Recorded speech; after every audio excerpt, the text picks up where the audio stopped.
From MontanaSports.com, this is MTN Sports Extra. Hello and welcome to the first edition of MTN Sports Extra on a Saturday. I'm Tom Wiley. Thanks for joining us. Now, every Saturday following the 10 o'clock news, we'll bring you the top sports stories and highlights from around the Treasure State. We're kicking things off with week 0 in the college football world. The Montana State Bobcats set to face New Mexico 1 week from today, but we'll begin our show with a look at the defending Big Sky Conference champions in Missoula. Here's MTN's Kyle Hansen with a look at the 2024 University of Montana Grizzlies.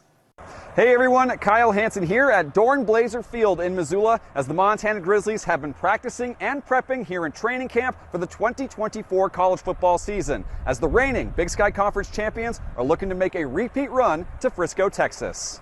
Grizz football has wrapped up 2 weeks of training camp as UM embarks on a run to replicate last year's conference title and trip to the national championship. So the page has turned as UM welcomes a new challenge. As we start our third week of it, it's been really competitive. I really like that. They're getting after each other. I think they're coming to work every day. I think the spirit of wanting to improve and not just survive through practice and get to the season is pretty prevalent. Attitudinally, this group's really strong. The Grizzlies are ranked number 3 in the FCS entering the season and were picked as the preseason favorite to win the Big Sky once again. So far, the quarterbacks have been the storyline to watch from camp as redshirt freshman Keali'i Ayat and Fresno State transfer Logan Fife have led the way, with Bobby Hauck saying both players will play. Those two will be supplemented by an offense that brings back almost everyone, including a stable of lethal weapons, including senior receivers and returning starters, Junior Bergen, Aaron Fonts, and Keelan White. The running backs are also deep, with last year's Jerry Rice Award winner Eli Gilman ready for an encore performance. Plus, Nick Osmo is back for his final season, as well as Arizona transfer Stevie Rocker Jr. and the versatile Xavier Harris. That will be behind an offensive line that loses 2 key starters, but brings back a wealth of experience on the 2-deep. Defensively, things look a little bit different, with 8 starters and more key rotational players all gone. The Grizzlies return all-league players like Trevin Gradney and Riley Wilson, while Ryan Tyrrell, Ryder Meyer, and Jackson Lee are also all back as players who saw heavy minutes. The rest of the spots and the production needs to be filled with some transfers and younger players looking the part early in camp, as they aim to keep the Grizzly defense strong.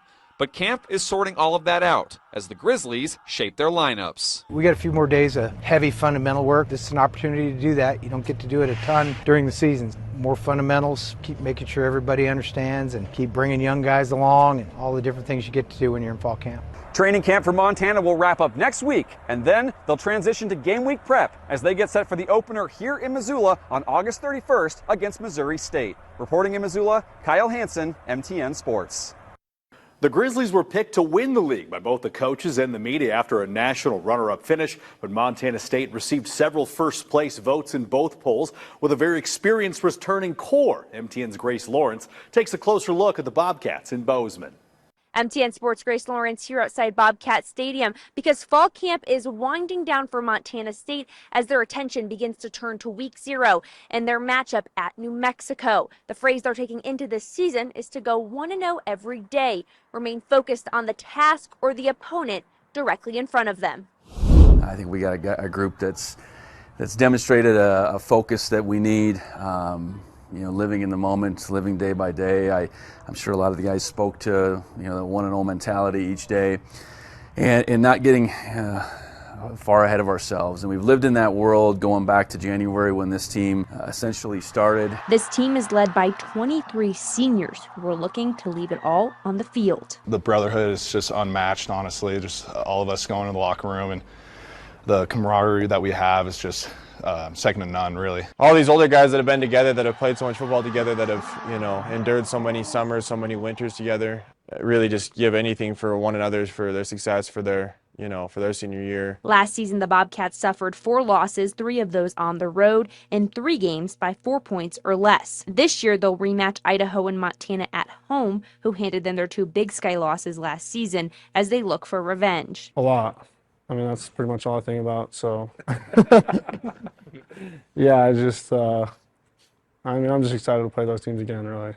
I mean, So hopefully when we get out on the field, we can make it happen. The toughest part of their schedule looks to be in the latter half of their season, where they will face 4 of the other teams ranked in the conference preseason top 5. But bringing it back to the now, they'll get a standalone nationally televised game versus New Mexico in week 0 to kick off college football on August 24th. The nation's going to see how confident our team is and going out and how prepared we are and how hard we've worked this offseason to make it a special season coming forward.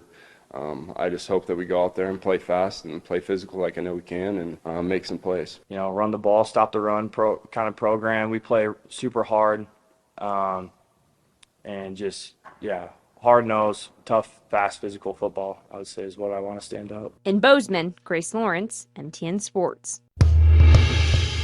Still to come, we'll take a deep dive into a wide-open Frontier Conference and hear from each of the 5 Montana teams. Stay with us. Sports Extra. We'll be right back. Welcome back to MTN Sports Extra, powered by MontanaSports.com.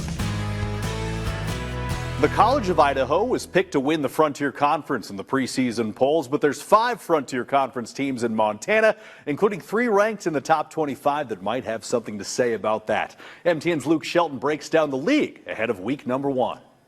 Hey everyone, Luke Shelton out here at the newly returfed Bob Green Field. And before we take a look at this upcoming Frontier Conference football season, let's recap the highlights of 2023. The Montana Western Bulldogs emerged as outright conference champions, and the Frontier then saw 3 teams qualify for the playoffs. Montana Western, Montana Tech, and the College of Idaho, which advanced all the way to the semifinals. Unsurprisingly, the Yotes were the top pick in this year's preseason coaches poll, followed by Western, Southern Oregon, Tech, and Carroll College. And this year will mark the end of an era, with the Frontier's footprint set to get a lot bigger in 2025 as the conference welcomes 5 new members from the North Star Athletic Association. A new chapter is looming, but for now, let's take a look at how Montana's 5 Frontier programs are shaping up as the 2024 season approaches. And let's start with the defending conference champion Montana Western Bulldogs, who last season claimed their first outright Frontier crown since 1995. But then Western's first home playoff game since 1994 ended in disappointment as the Bulldogs' second-round comeback bid against the College of Idaho came up a touchdown short. Looking back, head coach Ryan Norse knows that his team didn't properly embrace the opportunity. You know, we were a little down that we were playing another Frontier team instead of looking at it in the appropriate light of, this is a chance to win a national championship. But that was last season, and this year's team is loaded with proven playmakers, including the Offensive Player of the Year in QB Michael Palandri, All-American receiver Eli Norse, and running back Jake Humphrey. All 3 of those guys were first-year starters in 2023. Western has a lot of talent on its roster, but you know what? So do all the teams in the Frontier. Yeah, it takes full effort. Everyone in this conference is amazing. It's a very hard conference in the country.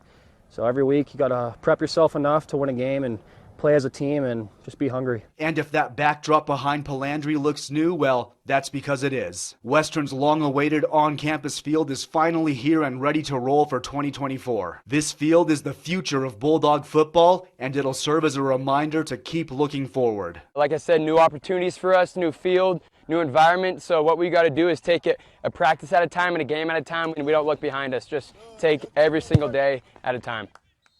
Now let's swing back to Butte, where Montana Tech is also looking to bounce back from a home playoff loss after falling to Dickinson State in the first round. A tough defeat, but it was the Oregon's first trip to the postseason since 2016. Proud of what we did last year, but not satisfied, and that's the expectations, to be in the playoffs every single year. But it's a new year, it's a new team, even though we got a lot of guys back. And with 28 seniors, including 3-year starting QB Blake Thielen, Tech is looking to make a return to the playoffs and then some. Yet despite all that experience, this team knows it has a lot of work to do before the season opens. Us collectively as a team, we still have a lot to learn, still have a lot to get better at. And I think in these next few weeks, we're really going to elevate our game. That senior running back, Lander Smith, who was 3rd in the conference last year in rushing yards. After filling in for an injured Blake Counts in 2023, he'll now be the focal point of Tech's backfield. I like taking advantage of every opportunity I get to step on the field. and I'm excited to do it with all of these guys. Yeah, I mean, Landers, you give it to him, he's going to run through somebody's face. So it's always fun just to give him the ball and kind of see what he can do. But with plenty of weapons around him like senior wide receiver Wyatt Alexander, Thielen believes Tech is poised to field a well-balanced offense. That backfield's looking really well, and just the backfield with the wide receiver room, I think it's a very good complement, and obviously the guys up front. I got a bunch of guys that I believe in, and they believe in each other, and yeah, we're excited for a great year. Let's go, baby! Well, that's all from me and Butte. Now let's send things up to Johnny Walker and Helena, who caught up with the Carroll College Fighting Saints.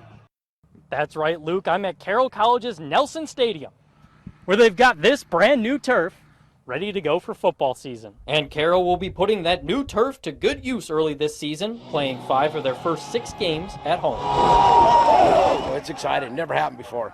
Never had 6 out of 10 at home. Never had 5 out of the 6 at home.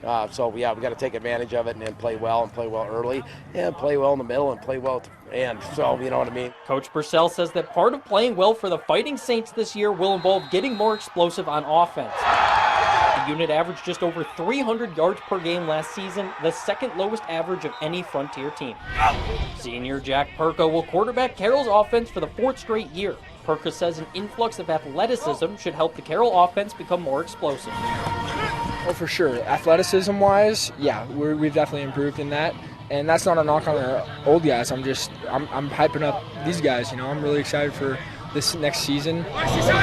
Despite a disappointing finish to last season that left Carroll 4th in the Frontier standings and outside the national playoffs, the Fighting Saints still finished top 3 among Frontier teams in scoring defense and total defense. We're held to a different standard, the D-line here at Carroll, so that will definitely continue to be. And we got the guys to do it this year. You know, we got a lot of talent, got a lot of young guys coming up. The Creatures will be back this year. Carroll season officially kicks off September 7th against Montana Tech right here in Nelson Stadium. Reporting from Carroll College, Johnny Walker, MTN Sports. Still to come, our college football previews continue with stops in Billings and Havre. More Saturday Night Sports Extra after the break. Welcome back to MTN Sports Extra, powered by MontanaSports.com. Well, if there's anything to learn from past Frontier Conference season, it's that any team can surprise you. And coming off a 6-4 season, the Rocky Mountain Battling Bears brought in a giant recruiting class with eyes on a breakout season. MTN's Alec Boffinger has more from Herb Clint Field. The 2023 football season was a bit of a roller coaster for Rocky Mountain College. The Battling Bears opened 3-1, but unceremoniously dropped 3 straight. They seemed to find something in late October, though, as they finished with 3 consecutive wins to finish 6-4. I think our guys kept competing, kept coming to work, practice every day, and doing the right things and working extremely hard. Unfortunately, a horrible accident brought us close together, I think, which, you know, that part was good, but I'd never want to go through that again. And then I think our leadership has really done a good job throughout the offseason. After juggling bodies at the quarterback position throughout last season, Graydon Buell took the job and ran with it, grabbing an NAIA Offensive Player of the Week award in the process. I mean, I'm always pretty confident in my abilities and stuff like that, but what really gives me confidence is the guys around me. I mean, I got incredible talent around me. I got up front, we're fantastic in the receiver room, running back room, and then the guys on the defense always got our back. And then coaching, they always put me in a great position. I mean, Coach Bloom, Coach Stutz always make sure I know the X's and O's, know what to expect, and they put me in a great position to win. As if the Bears needed any more motivation, the unveiling of the Frontier Conference preseason polls placed Rocky 6th, and that just doesn't sit well in the locker room. You could say that. I'm not a huge preseason guy. I think we'll let the playing talk for itself, but when we see the preseason rankings come out, we're not very happy. We know what we got, we know what we're capable of, but it's outside stuff. We don't care as much. Now, Rocky won't have to wait long to make a statement as they open the season at number 16 Dickinson State. Now up in Havre, checking in on the lights, here's Will Charlton. After back-to-back seasons of winning only a combined single game, the Montana State Northern football program feels confident that this season is going to bring about positive change. The Northern Lights are just about ready to begin the 3rd year under head coach Jerome Sowers. And Sowers said he believes this will be a pivot year. Last year we played with 58. This year we'll have 100. So we're building the football program in depth, and we're starting to gain some experience. And so we expect to see improvements in year 3 for us. He also said that those numbers create more competition within the program. Having more experience, having more guys that are capable of playing, it creates a different competitive tension among the different positions. So it's more competitive. Two players that bring a lot of the experience that Sowers mentioned are grad transfer quarterback Zach Brooks. With all the new guys, all the freshmen, I think we can keep building, and some of them I think can probably play for us right away. So I'm excited. And junior linebacker Lucas Thacker. These guys coming in, they're not just guys; they're great guys. Like Coach always harps on camaraderie. It's one of our core values, and I really see that building. But to get to where the Lights want to be, it won't be easy out the gates. As we look at our schedule, it's a tough one in the fact that we have 4 of our first 5 games are on the road. The Lights opened up on the road Thursday, August 29th against the only team they beat last season, Mayville State. In Havre, Will Charlton, MTN Sports. Still to come, one of the best athletes in Montana history is working his way up the coaching world, catching up with Helena Capital legend Matt Miller next. Welcome back to MTN Sports Extra, powered by MontanaSports.com. Well, Matt Miller's name is all over the Boise State football record books. A photo from his playing days is still displayed at the Broncos facility. And since 2020, his name has been on the wall outside of an office, now accompanied by his coaching title. MTN Sports' Slim Kimmel recently caught up with the Helena Capital graduate. Guys, make sure we're still running down the field here. Matt Miller's football journey has brought him back to the place where he achieved his highest success. The former Montana Gatorade Player of the Year starred at Boise State from 2011 to 2014, leaving the Broncos as the program's career leader in receptions. This place means a lot to me and my wife, and obviously now being able to give it back forward to these student athletes is something we're very passionate about, and yeah, to get to do what I love every single day too is awesome. Miller began his coaching career at his alma mater in 2015. After 4 years on the Montana State coaching staff, Miller is back at Boise State, grooming the Broncos' next great receivers. We've been very fortunate and very grateful that the head coaches here have given us opportunities to continue to work at a university and a place that we love so much, and we're just trying to do everything that we can to be successful. Since returning to Boise State in 2020, Miller has worked to advance his career, much like many of his former Montana State colleagues. This fall, when Boise State plays Nevada, Miller will match coaching wits with a host of former Bobcat coaches, including Jeff Choate, who was named the Wolfpack's head coach last winter. He's like a second father to me. He's still a guy that I can call even probably all but 1 week out of the year for advice in this profession and how to handle business. Another Montanan on the Nevada coaching staff is defensive coordinator Kane Ione, who overlapped with Miller at both Montana State and Boise State. Bigger picture, our wives got really close, our families got really close, and so that means the world to both of us, I know, and having a friend in this profession who we can talk to, and when we're down we can pick each other up, and when we're having success, celebrate that with each other. That's a lot of fun for us. As both Ione and Miller climb the coaching ranks, neither has forgotten his football roots back in Montana. He's a great compliment when people tell you that, hey, you're a Montana guy. That says a lot about who you are as a person, the values you have. Being that Montana guy is wake up every morning, be where your 2 feet are, outwork everybody. When times get tough, grab the extra gear, because that's what we're made of up there. Boise State opens its season August 31st against Georgia Southern. The Broncos received votes in the Associated Press Top 25 and were picked to win the Mountain West Conference. Reporting in Boise, Slim Kimmel, MTN Sports. Well, that's our time for this edition of MTN Sports Extra. Thanks for tuning in, and remember, our coverage does not end here. Visit MontanaSports.com for stories, scores, and highlights all the way from Eureka to Baker and everywhere in between. Until then, have a great night.